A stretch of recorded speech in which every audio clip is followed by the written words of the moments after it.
Okay, let's unpack this. Imagine starting a global fashion empire with just $40. $40. Right.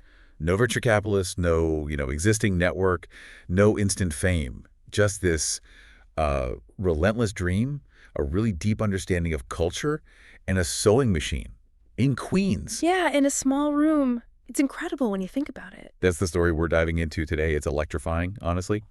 The journey of Daymond John. Mm-hmm. And we're not just talking about the guy you see on Shark Tank. I mean, he's much more than that. We're looking at the visionary who, really against all odds, kind of redefined American fashion entrepreneurship and what it means to build wealth with purpose. Absolutely. He built something with real meaning behind it. So our mission for this deep dive is, well, it's pretty clear. We want to understand how. How did a kid from Hollis, Queens, take the energy of hip-hop culture and weave it into, like, high fashion? Build a brand that did, what, $6 billion in worldwide revenue? An astonishing number, $6 billion. And more importantly, what are the lessons in that for you? The takeaways about resilience, innovation, seeing opportunity where, frankly, other people just saw roadblocks. Yeah. And we're pulling this from some pretty extensive sources, excerpts detailing his journey. It gives us a really rare look into his mindset, his strategies, the soul of what drove him. It's an amazing narrative, and what's so compelling, like you said, is how much of it was forged out of, well, sheer necessity. And this incredibly deep understanding of his community. It wasn't about traditional business advantages. Exactly. This isn't just a story about selling clothes. It's about identity, resilience against, systemic barriers, and the power of having a clear purpose, especially when you're broke. He didn't just build a brand, he really built a movement. Totally agree. And here's where it gets really interesting. Because this empire, it didn't start in some fancy showroom, right? Yeah. Or a boardroom downtown. Not at all. It literally started with a needle, some fabric, and that $40 right there. Hollis, Queens. And if you think back, Hollis in the early 90s, it wasn't exactly Wall Street. It was this crucible, right? This melting pot of hip-hop culture. It was buzzing with raw energy, new sounds, new styles. All new language, really. Yeah, new ways of expressing things. Yeah. But, and this is key, it was also pretty starved for traditional economic opportunities. You didn't have VCs wandering around Hollis looking for the next big thing. No, definitely not. Banks weren't exactly lining up either. Right. And that environment, it really shaped his whole approach. It led him to this philosophy he later called the power of broke. Which is such a fascinating concept. He basically reframed scarcity. For him, lacking resources wasn't the end of the world. It was like a creative advantage. It forced innovation. Oh, so? Well, it was a mental shift, right? From thinking about limitations to seeing possibilities within those limits. He said it himself, and it really sums it up. When you have no money, you get innovative. You over-communicate. You hustle harder. Right. Constraint breeds creativity. Exactly. It meant every dollar, every single minute had to count for like 10 times more. It wasn't a barrier. It was a forge. And even with just $40, his vision was crystal clear. He saw this disconnect. His culture, hip-hop culture, wasn't just local anymore. It was global. Yeah. Shaping music, art, fashion, everywhere. All over the world. Yet the fashion industry, they weren't making clothes for them by them. It felt like they were either looking at the culture from a distance or worse, just ignoring it, ignoring their identity, their buying power. Completely overlooked. And that insight, that unmet need, that disregarded identity, that's what led to the name. FUBU. For us, by us. Such a powerful statement. It wasn't just a brand name, was it? It was like a declaration, owning the narrative. Absolutely. And that purpose, for us, by us, it totally redefined what money meant to him right from the start. Money wasn't about luxury or, flexing with fancy cars. Right, not just getting rich. No, it was way deeper. It was about elevating a culture that had been pushed to the margins, reclaiming the story, giving an identity of voice to a whole generation that felt unseen by mainstream fashion. Money was the tool, the megaphone for that mission. It was about dignity, respect, legacy. That's such a key difference. It wasn't wealth for wealth's sake. It was about empowerment, recognition, belonging. And to do that, even starting with just $40, he knew he'd eventually need more funding. And the sources say he went to, 27 lenders? 27, yeah. Banks, loan programs, investors. And every rejection, it wasn't just a no. It was like they were questioning the whole idea, right? A streetwear brand. from Queens, how could that compete? There was definitely that systemic skepticism, that bias. Those knows they didn't stop him. If anything, they fired him up. And that connects to this really deep personal motivation he had. He talked about this fear that if he failed, it wouldn't just be his failure. What do you mean? He felt it would like reinforce all the stereotypes the system already had about him, about his community. It wasn't just fear of being broke again, which he knew from childhood. It was fear of validating those biases. Wow, that's heavy. Yeah, and that fear became this incredibly powerful drive. It linked making money not just to getting out of hardship, but to making a real cultural impact. He channeled it into just relentless action. It kept the stakes really high in his mind. So, okay, 27 rejections. What does he do? He takes that $40. No despair, just pure hustle. Pure hustle. Buys fabric wool, cotton knits, and starts making beanies himself, stitching them. His mom, Marco, actually taught him to sew, right? On his own beat-up machine. Yeah, she played a huge role. He hits the streets, sets up booths at events, sells the hats for $10 each. And one day at the Black Expo in New York, he makes $800. $800 from 40. That's a 2,000% return. It wasn't just profit, it was proof. Proof the vision was right, the market was there, hungry for it. Undeniable validation. And his dedication then, unbelievable. He's still working nights at Red Lobster, sometimes till 4 a.m. Serving shrimp scampi, yeah. Comes home, sleeps a few hours, gets right back to FUBU. Every cent from Red Lobster, every dime from the hats, goes straight back into the business. No splurging, nothing. Total reinvestment. He even used his own clothes initially, stitching the FUBU name onto shirts, jackets, whatever he had. Just all in, 247 commitment, driven by something way beyond just making money. And that commitment, it really underlines the lesson for you, right? When money's tight, your purpose has to be rock solid. For Daymond, money wasn't the end game. It was the fuel. The megaphone. Exactly. Yep. The fuel for giving his community a voice, dignity, a legacy. That whole phase just shows how purpose plus ingenuity can turn limitations into breakthroughs. Innovation born from necessity. Okay, so he's got the vision, he's got the proof of concept. The streets want FUBU. But how do you get from sewing hats in the living room to a global multi-billion-dollar brand? That needs scale, and scale needs serious capital. Right. And as we said, the banks, they still weren't biting. Those 27 rejections kept echoing skepticism about streetwear from Queens. So this shifts the story from just hustle to, like, strategic scaling. He had to bridge that gap between grassroots demand and massive distribution. But without traditional money, he needed another way. It was a real fork-in-the-road moment. Stay small and authentic, or find a way to grow without losing the soul of the brand. And the turning point, the thing that really changed everything, came from his mom, Margot John. Incredible story. In this just amazing act of faith, she mortgaged their house, the family home, for $100,000. Wow. That's belief. It wasn't just a loan, it was trust, sacrifice, and it literally transformed their living room into a mini factory. Suddenly, there are 6 sewing machines humming day and night. Daymond, his neighbors, helping out. That kind of backing, you can't put a price on that. It must have amplified his own drive immensely, knowing what she'd risked. Absolutely. But building on that, Daymond knew that even $100 K wasn't enough on its own. Capital doesn't build an empire, distribution does. Exactly. That was the key insight. The money let him make more stuff, but getting it everywhere. Yeah. From Hollis to department stores nationwide. He needed infrastructure he just didn't have. And this is where the Samsung Textiles partnership comes in. It was a masterstroke. Honestly, kind of an unlikely pairing. Right. Small streetwear brand from Queens meets this giant Korean conglomerate. Yeah. Samsung was huge in manufacturing, supply chains. Daymond chased them relentlessly, showed them the proof, the market understanding, the cultural power of FUBU. It must have been a tough sell initially. Oh, absolutely. Samsung was skeptical. They didn't really get hip-hop fashion. But Daymond's persistence, the sales data, the cultural momentum, it eventually convinced them. And the deal itself was groundbreaking. Totally. Samsung handled manufacturing, sourcing materials, and crucially gave FUBU access to their global distribution network. They took on the logistics headache. And FUB brought the design, the authenticity. And a share of the profits. Yeah. It wasn't just manufacturing, it was unlocking massive market access that Daymond could never have built alone that quickly. And the result? Explosive. Just absolutely explosive. Blew up. FUBU went from Hollis to everywhere between 95 and 99. Yeah. Worn by everyone. Sales hit, what, over $350 million a year globally? Yeah. And eventually lifetime revenue hit that staggering $6 billion mark. $6 billion. It's mind-boggling. From a living room, a testament to the vision, sure, but also those strategic partnerships. But just as impressive, maybe even more so, is how he handled that success. Ah. His discipline around wealth preservation versus, lifestyle inflation. Right, because a lot of people hit it big and immediately start spending like crazy. Exactly.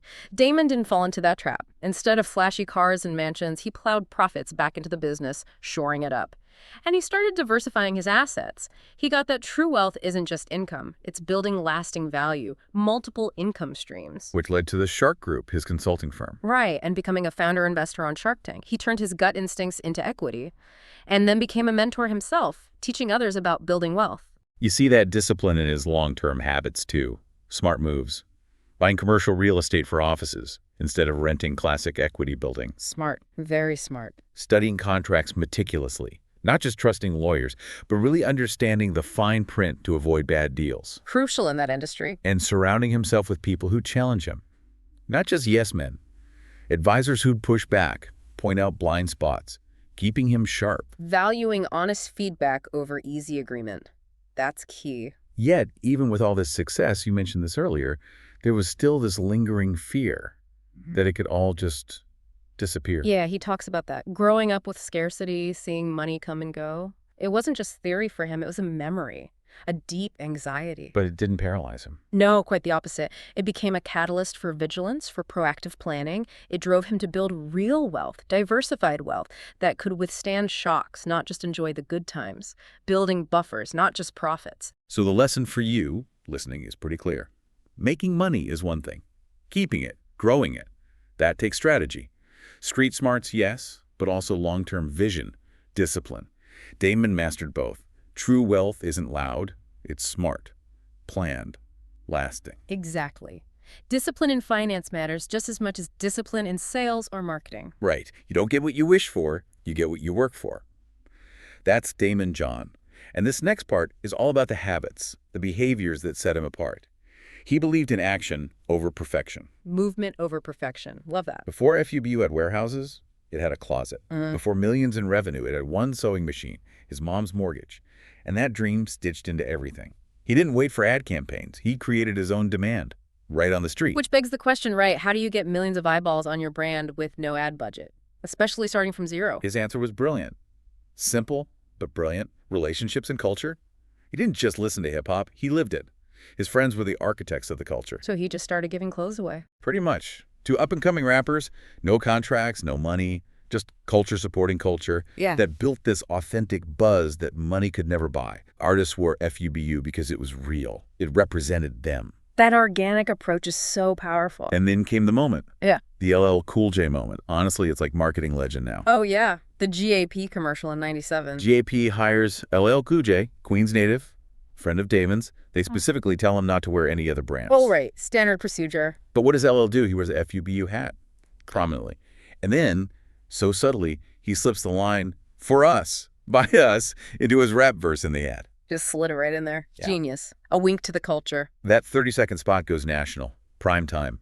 Millions see it. They assumed GAP endorsed FUBU, or maybe it was a GAPX FUBU collab. Confusion leads to massive demand. Exactly. People flood stores asking for FUBU. By the time GAP figures it out, and apparently they were furious, the wave had already crashed, sales exploded overnight. A marketing coup born from friendship, audacity, and street smarts. He didn't ride the trend. He hijacked it, basically, without spending a penny on the ad itself. Taught him the power of influence, cultural resonance. Amazing. Truly amazing. But it wasn't just these big moments. It was the relentless daily grind, the routine that backed it all up. His discipline is legendary. Up at 5 a.m. daily. Not just up, but doing strategic work. Right. And setting those goals of 2 every morning, 2 specific things he had to get done. No excuses. Living by lists. Reviewing wins, failures every week. Learning constantly.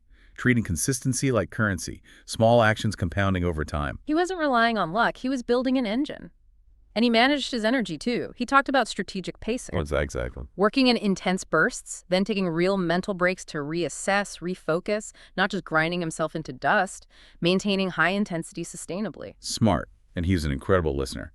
Actively seeking feedback. Not just from advisors, but from customers. He'd run the pop-up booths himself, Watch people, how they touched the clothes, what they said, their expressions. Asking direct questions, not just about clothes, but about their lives. And then relentlessly adjusting based on that feedback. Listening, absorbing, adapting. That's longevity. But behind all that discipline and confidence, there was this inner struggle, right? This imposter syndrome. Yeah, that's the raw truth. He talks about it openly now, carrying this deep fear of not being enough. Yeah. No college degree, didn't talk like the corporate guys. A black man selling luxury in a biased system. Huge pressure, inside and out. That could have crippled him. It could have, but it didn't. This is what's so powerful. That imposter syndrome, it didn't destroy him, it grounded him. It didn't paralyze him. It compelled him to over-prepare, over-deliver, outlearn everyone. Like fuel. Exactly. He'd walk into boardrooms with Ivy League MBAs, feel that doubt, but instead of shrinking, he used it. He'd research harder, know the numbers better, argue his case with unshakable conviction born from knowing this stuff. It was a constant push to prove himself, mostly to himself. Turning a perceived weakness into a driving strength. That resonates with so many people. So the takeaway for you is huge. You don't need perfect conditions. You need relentless habits. Daymond didn't just outwork people. He out-listened, out-tested, out-evolved. That's how $40 in a vision became a multi-billion-dollar icon. It shows that relentless evolution can overcome almost anything. Okay, so let's talk about the big decisions. As FUBU got huge, how did he navigate those major choices? It came down to one core question, right? Does this stay true to who we are? Yeah. Does this align with for us, by us? That simple filter was everything. It was the soul of FUB, the compass for his whole career. Because in the mid-90s, FUBU was red hot. Music videos, athletes, everywhere. Ubiquitous. So naturally, the big corporations, the fashion houses, they start circling. Buyout offers, licensing deals. Yeah. Huge money on the table. Temptation, right, could have made him incredibly wealthy overnight. Walk away from the stress. But those offers often meant diluting the brand, changing the message, losing control. And this is where his philosophy really showed. His consistent no to those offers wasn't ego. It wasn't about not understanding money. It was ethics, integrity. He said that famous line, "This brand was born on our block. I'm not going to sell it to someone who doesn't even walk on our street." Pow. Just lays it out there. FUBU wasn't just clothes. It was identity. It represented kids who never saw themselves in glossy magazines. It spoke for the streets, the culture, the overlooked. So he chose deeper organic growth over fast money that might compromise the brand. That couldn't have been easy. No way. Imagine the pressure, the self-doubt, the fear of missing out. But he trusted the long game, the alignment, soul over sales. That commitment to the brand's meaning is really rare, and it carried over into Shark Tank, didn't it? Absolutely. When he joined the show, he wasn't just chasing unicorns or flashy pitches. He looked for underdogs. Founders connected to a mission who had bled for their product, building from real experience. Like he did. Exactly. He famously said, "I invest in people, not just products." If your business grows but your values shrink, that's not success to him. That's losing something important. The Bomba Socks deal is a perfect example. Fantastic example. Not just socks, but a social mission baked in. Donate a pair for every pair sold. Daymond saw the authentic purpose. His investment helped them explode over $100 million in revenue while donating over 50 million pairs of socks.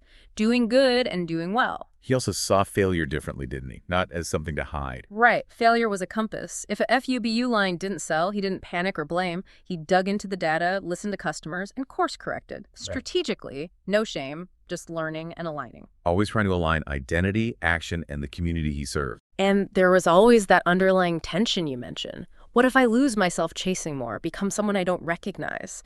That fear kept him grounded. It was an internal check reminding him that every yes is a no to something else, maybe a no to his values. Kept him tethered to the original purpose. And beyond FUBU, beyond Shark Tank, he actively worked to reshape perceptions. Became a mentor, speaker, author, The Power of Broke, Rise and Grind.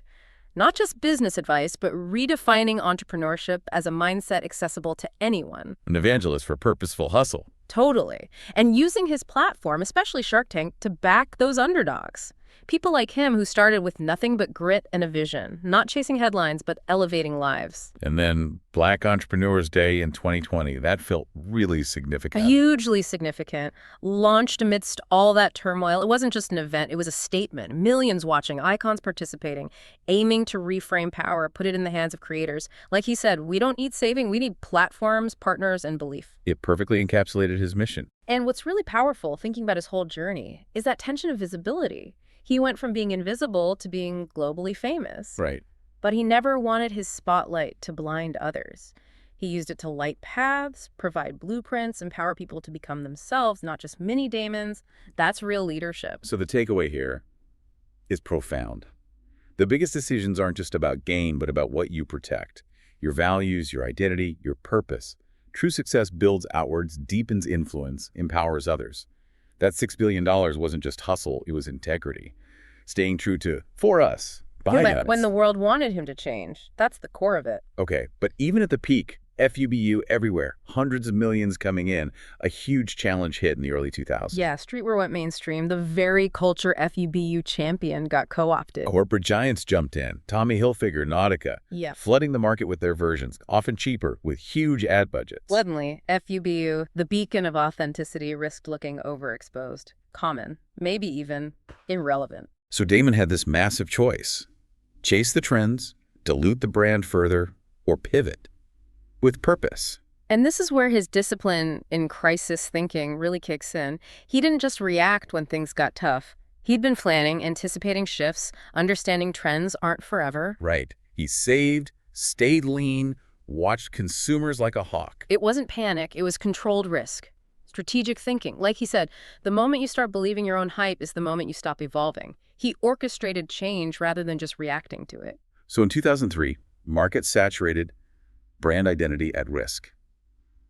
He makes this incredibly tough call. One of the hardest, he says. He pulls FUBU out of the U.S. market completely. Which sounds like failure, right? But it wasn't. It was a conscious act of brand preservation over brand exploitation. He refused to let FUBU fade into a caricature. To step back from that spotlight he fought so hard for. That takes serious long-term vision. Protecting the soul over short-term cash. Understanding retreat can be in advance. Exactly. And FUBU didn't vanish. While it was quiet in the U.S., it evolved overseas. South Korea, South Africa, parts of Europe. It became this niche luxury streetwear label, maintained its status. It strategically disappeared from the noise here. Right. And Daymond used that time to diversify himself. Ramped up the Shark Group, consulting, Shark Tank, books, speaking. His empire didn't shrink, it spread. Planted new seeds while the main field rested. Preparing for the comeback. Which happened in 2019. FUBU relaunched in the U.S., not with a huge campaign, but through strategic limited collabs. Puma, Century 21, Mitchell & Ness. And those drops were like events, sold out instantly. Showed the culture hadn't forgotten, it had matured with the brand. What was retro was now legendary again. Masterclass in timing and legacy. There must have been fear during that pullback, though. Trends fade, markets shift. Oh, absolutely. That pit in the stomach feeling. But by then, Daymond had learned to use fear. It wasn't an enemy, it was a teacher. A signal. Fuel. His long-game view focused on legacy, not just profit. It really shows that brands don't die from slow sales. They die from not evolving. Knowing when to pull back, rebuild, return stronger, that's strategy. Adaptability and vision. That's the enduring lesson there. So wrapping this up. Yeah. What are the biggest takeaways from this whole journey? It's so much more than rags to riches. It's a blueprint, really. Resilience, reinvention, radical self-belief. Started with $40, a needle, and this deep personal reason. And built not just a brand, but a voice for a generation. Proving wealth is built on purpose. Absolutely. It wasn't just tactics, it was character, strategic depth. He taught us, money isn't the goal, it's the megaphone. Tie it to purpose, and it amplifies identity, legacy. Right. And rejection isn't failure, it's filtration. Those 27 banks, they forced him to own his story, find the right partners, made him stronger. Exactly. And that a brand is bigger than a business. FUBU was about belonging, being seen, that deep human need. And success without soul is erosion. He chose to build out, deepen his impact, protect the brand's integrity, even when offered millions to compromise. And maybe the biggest one. Fear doesn't have to be your enemy. It can be your fuel. He feared failure, sure, but he feared invisibility more. He used that tension to show up with strategy, fire every single day. turned vulnerabilities into strengths. Which leads to a final thought for you listening. When you look at Daymond John's $6 billion empire, it's easy to just see the number, the result. But what if you shift perspective? Yeah, what if you see the kid from Hollis, who refused to wait for permission despite all the odds, all the barriers? What if you see someone who turned internal fears into external fuel, built a movement from nothing but purpose and commitment to his community? Perhaps, just perhaps, that's the real lesson he leaves for you. Stop waiting for permission, harness your own fears, and just start with meaning.